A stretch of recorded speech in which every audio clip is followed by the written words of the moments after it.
How many of your sales metrics are actually worth a damn and drive the bottom line versus how many of them are actually leading you in the wrong direction? Hi, I'm Heather Morgan, the CEO of SalesFolk, and I'm here today with Lincoln Murphy from 16 Ventures and Gansight. Hi, Lincoln. Hey, glad to be here.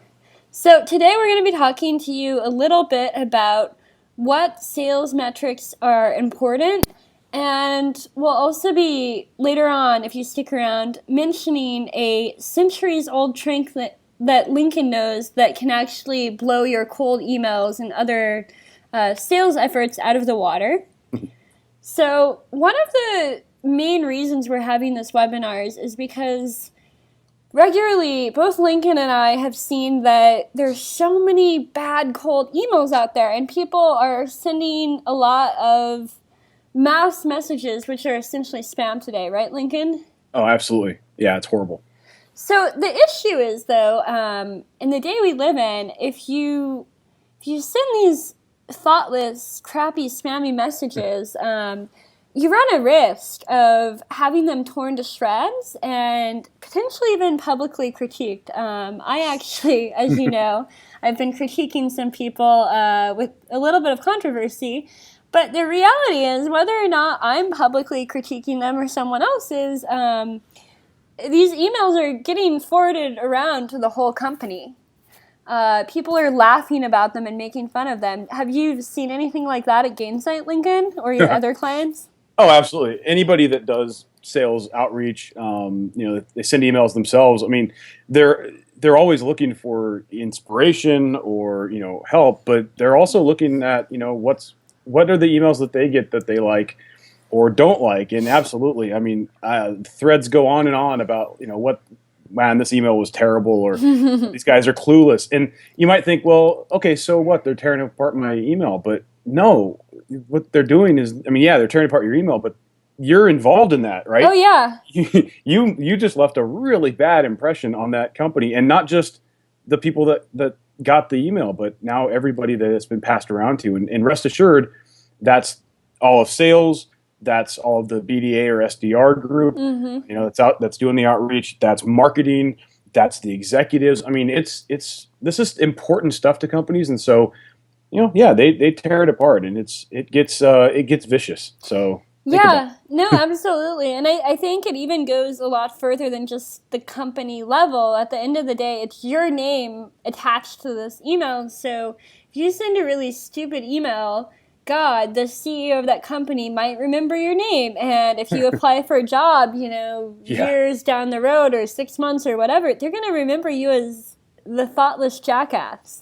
And I've seen this happen with a few of my clients. They forward me bad emails because I collect them. And once in a while, later, these are people that are their job applicants and for like SDR AE roles, and they just say, no way, I'm not going to hire someone who sends crap like that out. Yeah, I mean it's funny to talk about it, but you're absolutely right. I mean there's real implications at the individual level, so you need to be thoughtful about what you actually send out. But at the company level, it's wasting time and resources in your list and all this stuff. It's not doing what you want it to do. So why are you doing it? Let's do something better, which is why we're talking about this today. No, exactly. And I think you hit on something there. At the end of the day, the issue is really that it's not thoughtful. And the issue behind that is that you're not even going after the right people. You might not even be targeting the right customers, and if you are, you're not targeting them in a way that is effective, that hits on their pain points and emotional needs. Yeah, I mean, let's be honest. For all the emails that we tear apart, how many do we get that we don't? Because they just 1 in 100 or 1,000. Yeah, I mean, it's unfortunately a very small amount, but some of those do hit on the right note with the right person, and those are ones that we don't even think about tearing apart. That honestly we don't even think about. Respond. Yeah, we don't think of them as even cold emails because they just worked, and that's what we want. We want our emails to just do what they're supposed to do, and not be thought of. You never think about the email, right? You just think about how can conversation. Exactly. How can I do business with this person or whatever? So that's where we want to be. Yeah, so I think I'll take a conjecture, and you can tell me what you think. I think what's happening is that salespeople and companies have such pressure on them now, especially SaaS organizations, to hit such a high volume. And sales is always going to be a little bit of a numbers game because not everyone is going to be a right fit, no matter how targeted you try to be. But at the same time, the whole throwing spaghetti on the wall approach just won't really work in 2015, and it actually has a big backlash. Yeah, I mean, it's time that we get deliberate in everything that we do, and this is certainly one area where, yeah, I think it's the wrong motivation, the focus on the wrong thing, like you said, focus on volume instead of focusing on, I don't know, quality and getting, we always hear about, or one of the things you hear about in sales is, you want to qualify the customer, not the contact, right? Well, if you just spam every contact in the company, you just blew that customer away, right? So I think you're right. I mean, we can't. I don't know. For all the talk about metrics, it's funny, right? We're talking about metrics, but we're also talking about throwing things at the wall and seeing what sticks. Those two things seem to me to be somewhat, It's not like an oxymoron. Kinda, yeah. Yeah, very counterintuitive. And I think that's exactly what we're talking about, because there's a lot of these metrics or KPIs, and I've had clients and I've had people misled by these, where they have this volume in their mind, they have these numbers, and at the end of the day, they're forgetting about what's important. So I'm going to let you take the reins now and talk a little bit about some of these misleading metrics. Sure. Yeah. So we have a few misleading metrics that I think are the things that, I mean, this is what's driving the wrong behavior. Whenever you have, you're looking at the wrong metrics, you're looking at the wrong things that motivate behavior, and especially if you're incentivizing off of these, if you have the wrong metric, that's going to cause you to do the wrong things. If you're then incentivizing off of that, it's going to really accelerate, really basically doing the wrong thing. So the first misleading metric that I think is one that we've already mentioned several times, just lead volume, right? Just all we care about is, and lead is it should be in quotes, because all we care about is like, this thing that we call a lead, and we don't really know even what that means. We just want to just have the highest number possible of emails that go out to somebody somewhere, and that's what we're based off of. When in fact, that's driving us down the wrong path. So that's a pretty obvious one. We've already talked about that. The next one, I think, the misleading metric number 2, which is open rates, is a little bit different, because if it's about quality and it's about connecting with people, well, we could say, well, gosh, open rates, that means that we're getting somewhere, right? We're getting people to open our emails. And we're tracking it with something like Yesware or whatever, and we know that when people open the email, the problem with that is, especially if you get like 48 opens on an email, it might be because they're passing it around and laughing at it and tearing it apart. Oh, absolutely. We just don't know what open means. Well, I think there's another point there too. I think a lot of times the best subject lines, best meaning highest open, not necessarily best for the real metrics, are actually just enticing subject lines. But that could be a good or bad enticing. I could write a subject line that says, your husband or wife is in the trunk of my car, give me money, and you're gonna open. You're probably gonna call the police or send me hate mail or something, but that's not leading to the right conversation and the right ultimate outcome of being a good and productive relationship with that person, right? Well, and I think what you just said is critical. This is a relationship, and I think it's hard to keep that in mind. So on the last metric of just volume, how do you overlay volume with relationship? It's very difficult.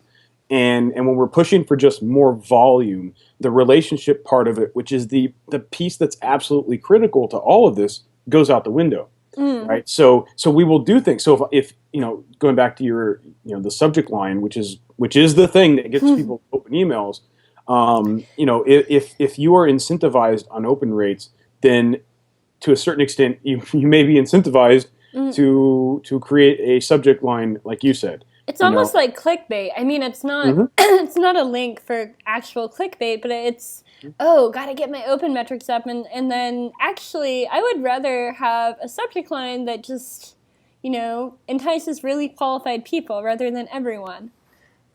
Exactly, right. But if you're being judged on overall opens, you're going to do what it takes, and that's counterproductive. So I mean, I think we just need to. So again, from a misleading metric standpoint, that's one that we need to take a step back from and say, okay, open rate on its own is maybe not really what's important. We need to look at it in the context of everything else, and that's the other thing. Just something to keep in mind. None of this stuff really exists in a vacuum, right? So everything sort of has to flow together. Open rates, are something that we can start to optimize around if everything else is is working out, and we know that we're all sort of moving in the right direction. The next misleading metric is email response rates, and I think just like what does that even mean? Is people count it every different way, Right. Well, that's the problem with a lot of even they'll count unsubscribes or like F off as I got a response. Exactly. So again, if to use, I mean, it's an extreme example. Although I will say on the open rate front, there was an email that I got that said something like, "Are you okay?" And which is that's a well-known one in terms of like a few touches down. Were you taken by aliens? Is the Right. recent one? I think it was "Are you okay?" And I got to be honest, I hadn't received that one in a while, and for whatever reason, I was just you thought it was a relative almost maybe when you first saw it. I really it took me back a second, and I was like, that is not cool, because for a second, I mean, I was like, wow, and it turns out this was the second email that I had received. It was basically their breakup email on the second. And they're breaking up right away. Right, and I was just like, oh my god, that is not cool. So you have to be careful. Yeah. But again, if I'm being judged on our third misleading metric of response rates, as crazy as it sounds, I may want to create an email that gets that F off response because I'm being judged on something that doesn't. I mean, that's a ridiculous metric to judge on. Yeah. So we have tons of examples, and hopefully we'll get some. Some people will share some examples that they've had, or maybe some experiences. So you guys send in your you think about this when we get to the Q&A. But what email have you sent that you thought it was good? You thought the subject was fine, but it turns out maybe the way you had it in your head and the way other people interpreted it was not. That'll be interesting discussion. But the main thing is response rates. Overall, a vanity metric, or at the very least, a metric that doesn't matter in and of itself. We have to get more granular on that. And I think I think with that, let's talk about what does matter. Before we do, I just realized something when you were talking. I think I actually, if I'm being completely honest, one of my problems is I've been doing cold emails so long that I'm extremely conversational, and I know how to get people to respond. And I think, it's good because they'll say yes or no, but sometimes I do this social engineering tactic where I'm trying to just initiate them in a conversation, which is not necessarily a bad thing because it's not a super salesy obvious conversation. But at the same time, one of the problems is you get responses from unqualified leads.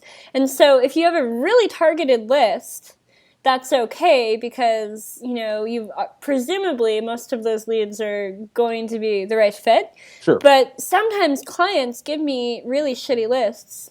And then I write just extremely engaging emails that bombard their reps with responses that they have to follow up on. And actually, I think it's really important that we also disqualify.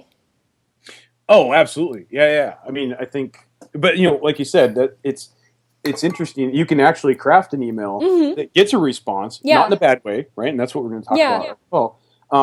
And that's a good thing. But to your point, if it's not targeted, forget how you're being measured for a second. Just if you use some of these psychological triggers, these open-ended questions, things like that we can get a response from, even if it is positive. If you're starting with just a poorly targeted list, that's going to be a problem. No, absolutely. Yeah, that's a good point. That's really critical. No, I mean, I don't have it with myself, but with clients, because I don't control their list creation. I do if it's really bad, but I don't generally build lists on an average basis. So let's talk a little bit about some of the metrics that do matter, that are really important. The first one that I really want to get into is positive responses, which is very much related to which we were just talking about. The way I like to count responses is only positive. It's important to look at the negative as well to see what's going on, to see if your emails are actually basically pissing off too many people, which might not even be the fault of your copy. That might just be having a very untargeted list. But looking at positive response rate as compared to overall response, I think is very important. Wouldn't you agree, Lincoln? Yeah, I mean, I think just like anything, you have to look at the big picture, and we're not trying to say, this is the only thing you look at. But I think if if we had to pick one, like instead of looking at just overall responses, let's look at the positive. Yeah. But we have to know.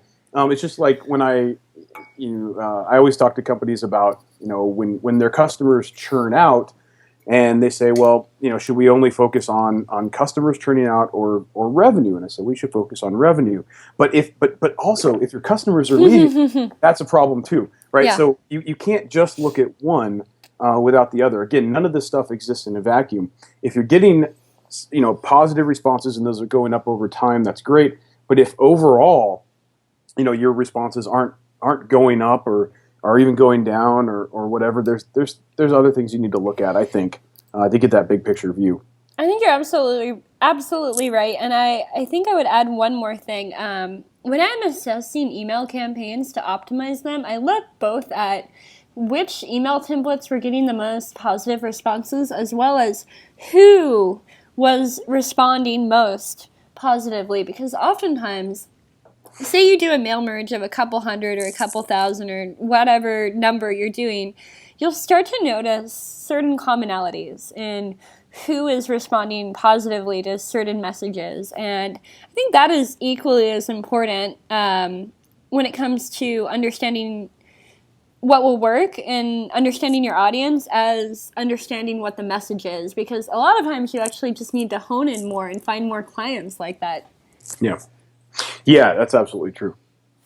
So the next metric, it's very much related to the first, is the number of appointments set. So even if you have a positive response, like we talked about before, they may or may not be qualified. Hopefully you're qualifying a bit before that appointment, but that's still important. Do you have anything to add there, Lincoln? Well, I mean, yeah, so I like what you said. Maybe you should qualify a little bit for this appointment. Yeah, so what we're doing basically here is it should be obvious. We're moving towards the actual things that matter, and I always talk about like the desired outcome. In this case, when we're sending these emails, what's the desired outcome for us, right? The desired outcome is we get a customer. Mm-hmm. That's it. So it's not let's send as many emails as we possibly can. And I think that ultimately, overall, that's kind of the big picture that we need to be paying attention to. Like, what is it we're actually trying to do? And so the metrics that we're describing here as things we should be focused on are those metrics that are moving us toward that desired outcome, that actual goal of getting a customer. When I send one email, my goal is to get one customer. That's the reality. Now I know that numbers don't work out like that, but that should be the way we think about it, right? If I send one email, that email should go to somebody that's qualified, and if I've done my job right, that person is going to email me back or click the link, and we're going to set up a time and we're going to close that deal. It's somewhere along the line we decided that's not how it works, right? We're going to send a whole bunch of emails, and I think people forget just that email is a outcome. Yeah, well, and that to get there, you have to go through these steps, and that email, first and foremost, is a one-to-one communication. I get really tired of the word blast. Oh, me too. I hate that word.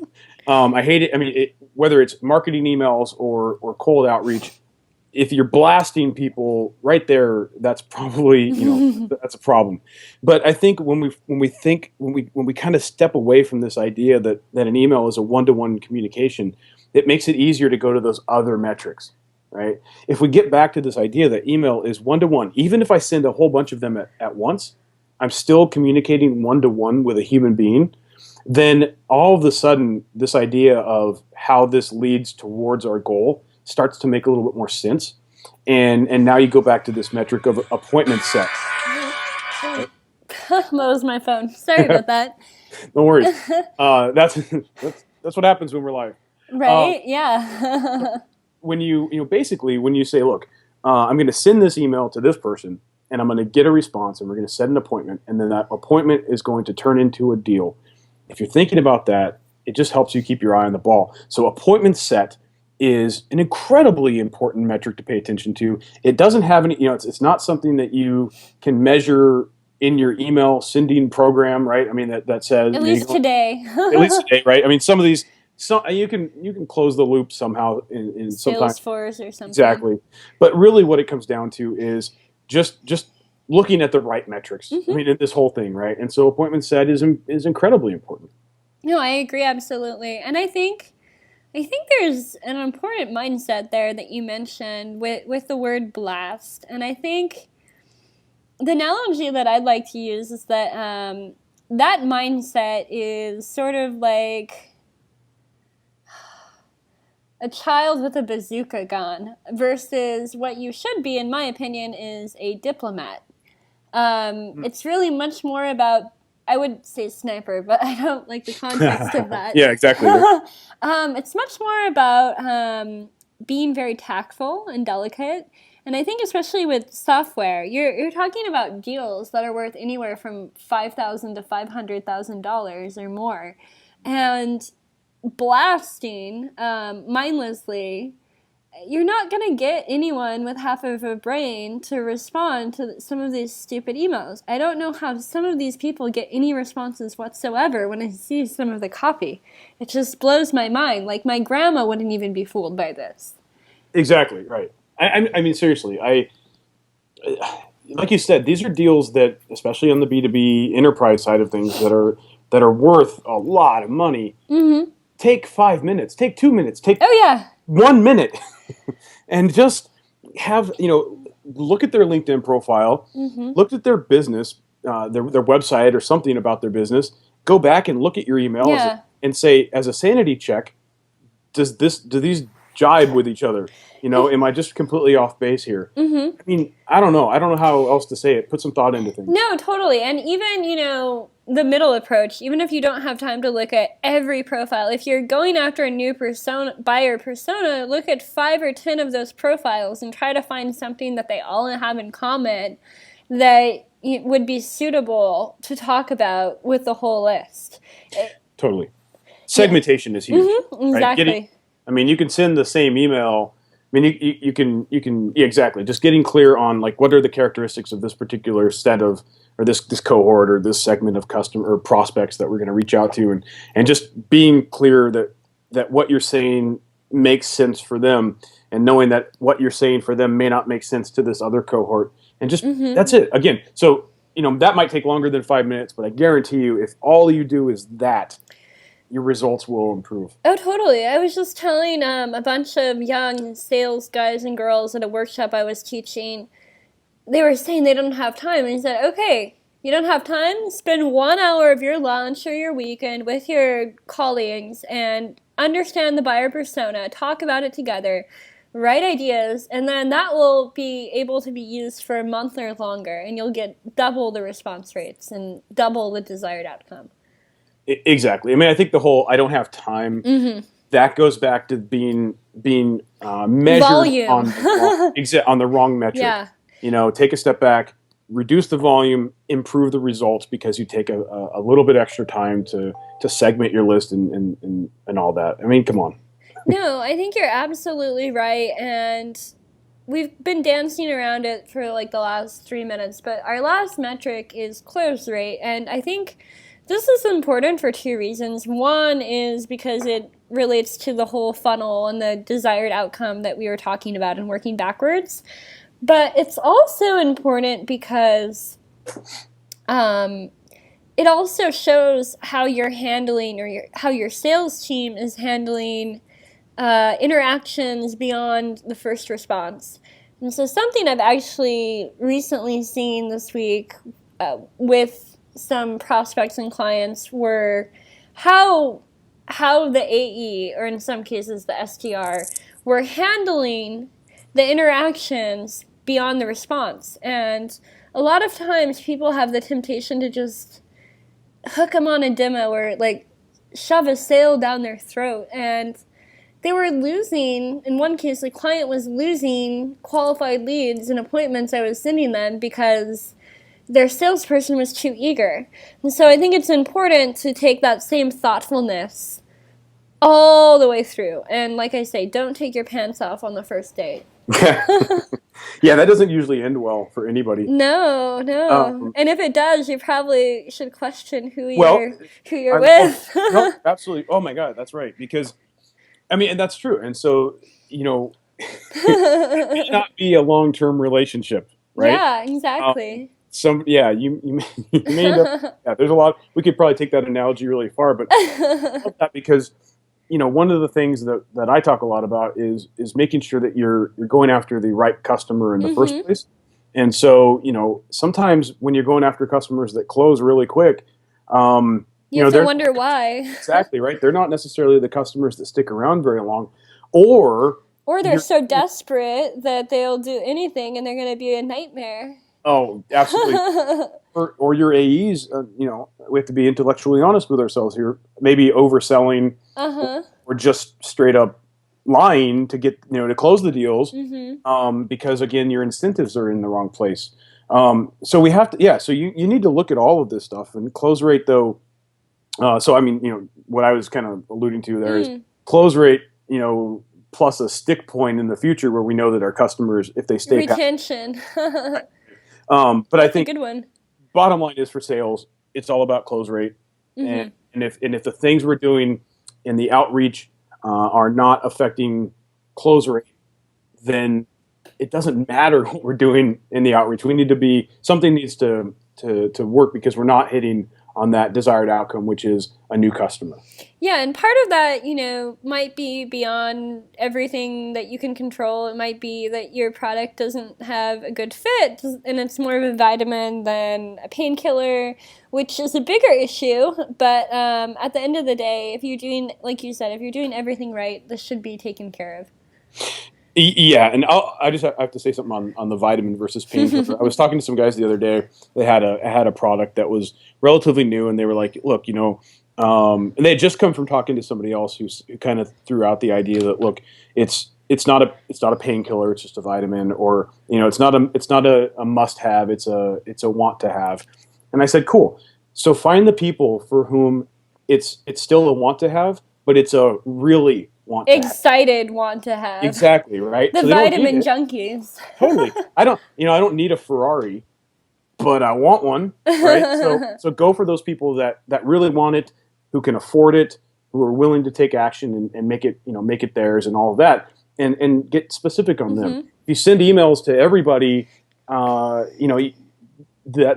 want to have issue is going to come up a lot because they're not going They're not going to respond. But you find those folks that really want to have it and do the thing we're going to talk about in a second around that centuries-old trick. I think you're going to be much better off. So even a want to have, clearly there's so much in the world that is just a want to have. Clearly you can build a business off of that. No, that's a great point. I think at the end of the day, it's all about really, hopefully you do have a real value, but finding the niche, one man's trash is another man's treasure that is right for you. Kim Kardashian makes hundreds of millions of dollars off of a video game. Yeah, it's crazy. She's beating all the SaaS entrepreneurs with her selfie game. I love that. Awesome. So why don't you share your centuries-old trick now? Absolutely. So the centuries-old trick will just blow your cold emails just out of the water. It's something that's been around for a long time. And it is very simply enter the conversation already taking place in your customer's mind. Now, I'd like to say that I came up with that, but again, it's centuries old. Actually, Robert Collier is this awesome marketer, came up with this. This quote is attributed to him. The thing is, he said that in 1937, towards the end of his career and the end of his life, when he was a marketer in the late 1800s. This kind of was his heyday. Through the Depression. This guy, he was talking about the fact that there was so much noise back then that the only way that he could get his letters, actual paper letters, to really stick out and get people's attention was to just figure out what they were already talking about and enter that conversation already taking place in their mind. He said this in 1937. That's amazing. Imagine how even more true that is today, right? And so what I like to say is, look, your customers have a desired outcome, right? We've already talked about that around, the desired outcome of us is when we send an email, we make a sale. Their desired outcome is whatever it is. Well, the topic of the conversation already going on in their mind is that desired outcome. It's not about your product. They're not sitting there thinking, gosh, I sure could use another widget or whatever. They're thinking about, so even the Ferrari example, right? They're not necessarily sitting there thinking about, I want a Ferrari. They might be thinking about, they want, to go really fast up the coast with the wind in their hair. Or not even that. They just want to have some freedom. Whatever it is, the point is that you can figure out what that desired outcome is and then craft your email around that. And again, this requires you to get somewhat specific in the segments that you're targeting. And then craft the email in such a way that enters that conversation. So it's just instant credibility on your part, right?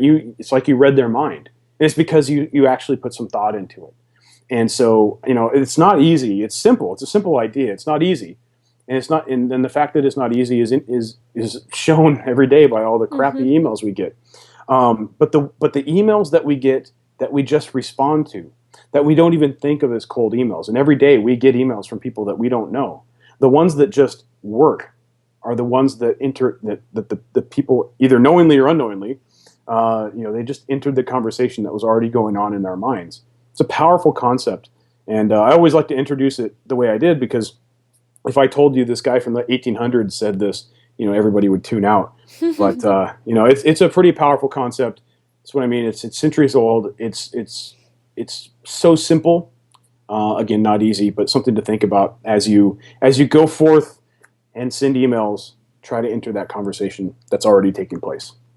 That was wonderful, Lincoln. One of the things we actually do when we craft our emails, and before we even craft them, we're researching. For each buyer persona, we make a list of fears and desires of every prospect. So the fears are kind of the opposite, but the same thing. What are they terrified of? What would get them fired? And how you can answer that problem or help them avoid that fate. And then the desire, the benefit, is exactly what you said. And for every given buyer persona, you would have maybe a few or even a dozen of these. And so each of your emails can just focus on one of these. Exactly. Just getting specific. I love that. I mean, yeah, it's not always, it's not always positive, and the desired outcome could be, not getting fired. Yeah, exactly. And knowing, that's the other thing, knowing, so the buyer persona is really important, knowing that you have, for smaller businesses, the desired outcome of the company may be very closely tied to the desired outcome of the people you're talking to, and you can actually talk about the success of the company or the failure of the company in an emotional way, and it'll be okay because the persona feels that way too. Bigger companies, the desired outcome of the individual persona is just that they, their report gets done or they do their job, and they don't really have that emotional tie to the success of the company. They want it to maybe a promotion. Exactly, right. Or a raise. It's all about them. Yeah. Right? And you have to know those things and just be, again, I think we've hit this a number of times, but be thoughtful in this process. You're absolutely right. Well, this was wonderful. I always enjoy talking to you, so I'm so glad we finally got to do this. Awesome. Me too. So, I hope you guys have enjoyed that. There's a few resources that Lincoln and I wanted to share with you. If you check out the link on this final slide, we actually today are releasing our new copywriting guide. It's called Copywriting Secrets for Seductive Cold Emails. So there's a special link just for you guys to download that, and there's some other resources. And Lincoln also has something he wants to share. Yeah, I created a special page just for you guys that are on here today. If you go to 16ventures.com/salesfolk, you can see all of my resources around ideal customer and all the different things that pertain to being, entering that conversation that's going on in your customer's mind. And I'll also link back to Heather's ebook just in case you only go to one link. Great, and maybe we'll even include the foolproof guide to cold email in there as well, since that's all about buyer persona research too, or the human guide. Awesome, absolutely. Okay, thank you, Lincoln. Absolutely, this was awesome. Thanks.